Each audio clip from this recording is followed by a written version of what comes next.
علیکم ناظرین، امید ہے کہ آپ سب خیریت سے ہوں گے۔ ناظرین، آپ لوگ ڈرامہ سیریل پریزاد کے نیکسٹ ایپیسوڈ میں دیکھنے والے ہیں کہ ناظرین پریزاد پہلے ایک عام انسان تھا۔ اس کی گھر میں کوئی حیثیت نہیں تھی، صرف اس کی ایک بہن اس سے بے حد محبت کرتی تھی اور کبھی اسے ماں کی کمی نہیں ہونے دیتی۔ لیکن ناظرین، اس کی دو بھابیاں اس سے بے حد نفرت کرتی تھیں، کیونکہ وہ کہتی تھیں کہ یہ دو بہن بھائی ہم پہ بوجھ بنے ہوئے ہیں۔ یہ دو بھابیوں سارے گھر کا کام سعیدہ سے کرواتی تھی اور وہ جب بھی پڑھنے بیٹھتی اسے کوئی نہ کوئی کام بتا دیتی۔ ناظرین، پریزاد کو شاعری کا بھی بے حد شوق تھا اور وہ اپنے خالی وقت میں شاعری کرتا تھا۔ ناظرین، پریزاد اردو اور شاعری کا ماسٹر تھا۔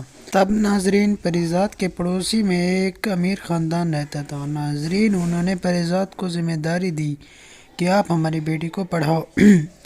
ناظرین، پریزاد کی بھابیاں تو چاہتی ہی یہی تھیں کہ پریزاد کوئی نہ کوئی ٹیوشن رکھ لے اور ہمیں خرچہ دیتا رہے۔ ناظرین، نہید کی فیملی پریزاد کو ٹیوشن پڑھانے کا کیوں بولا تھا؟ ناظرین، پریزاد کو وہ بے حد شریف اور پاکیزہ سمجھتے تھے اور پریزاد بے حد شریف اور پاکیزہ تھا بھی صحیح۔ ناظرین، نہید بہت ہی مذہبی گھرانے سے تھی۔ دوسری طرف دن ہوتے ہی پریزاد کالج سے واپس آ کر نہید کو ٹیوشن پڑھانے جاتے ہیں۔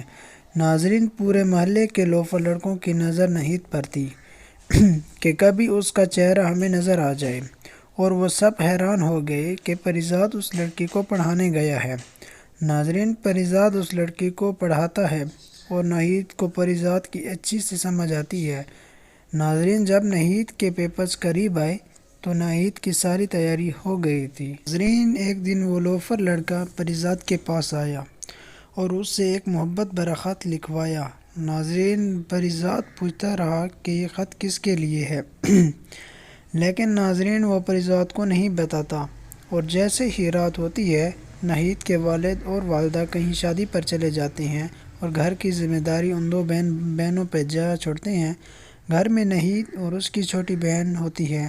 تب ناظرین، وہ لوفر لڑکے چھت چھلانگ لیتے ہیں۔ ناظرین، شوقی کو پتہ نہیں ہوتا کہ نہید پہلے ہی سے چھت پہ موجود ہے۔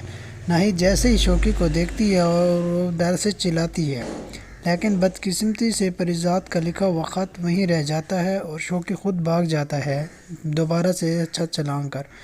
ناظرین، اب سوچنے والی بات یہ ہے کہ نہید رات کے اس پہر چھت پہ کیا کر رہی ہوئی؟ ناظرین، اس محلے میں ایک اور امیر اور دولت مند خاندان رہتا تھا۔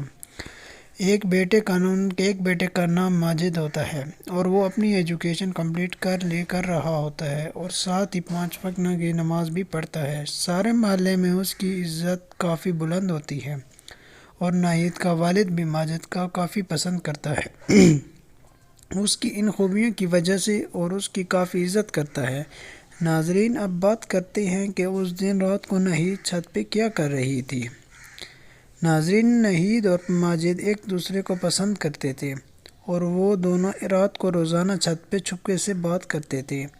ناظرین، جب نہید کے والد اور والدہ آئیں تو نہید اور اس کی بہن نے انہیں سب بتایا، اور نہید کافی ڈری ہوئی تھی کہ کہیں میرا سچ باہر نہ آ جائے، اور وہ جب چھت پہ گئے تو نہید کے والد کو وہ خط مل گیا اور اسے پتہ چلا جاتا ہے کہ یہ خط پریزاد نے لکھا۔ ناظرین، وہ سارے محلے کو اکٹھا کر کے پریزاد کے گھر لے جاتا ہے اور پریزاد کو بے عزت کرتا ہے، ایک تھپڑ بھی مارتا ہے۔ تب ناظرین، وہ جیسے ہی جاتا ہے تو پھر پریزاد کے بڑے بھائی پریزاد کو کافی مارتے ہیں، اس پر اعتبار نہیں کرتے، حالانکہ وہ کافی چیختا چلاتا رہتا ہے کہ میں نے ایسا نہیں کیا۔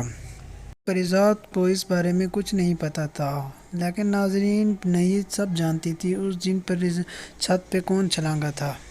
لیکن ناظرین، نہید پھر خاموش رہتی ہے کہ کہیں میرا سچ سامنے نہ آ جائے۔ لیکن ناظرین، جب پریزاد کو وہ لوفر شوقی دوست ملتا ہے تو وہ پریزاد سے کافی معافی مانگتا ہے اور اسے کہتا ہے کہ میں سارے محلے کو سچ بتاتا ہوں، تو میرے ساتھ چل۔ لیکن ناظرین، پریزاد اس بات سے منع کر دیتا ہے۔ لیکن ناظرین، وہ پریزاد کو ایک اور بات بتاتا ہے کہ کل وہاں چھت پہ کوئی اور بھی تھا نہید کے ساتھ، لیکن ناظرین، بدقسمتی سے وہ اس شخص کا چہرہ نہیں دیکھ پاتا۔ تب ناظرین، پریزاد اپنے دوست سے ایک وعدہ لیتا ہے کہ تم یہ بات کسی کو نہیں بتاؤ گے۔ ناظرین، دوسری طرف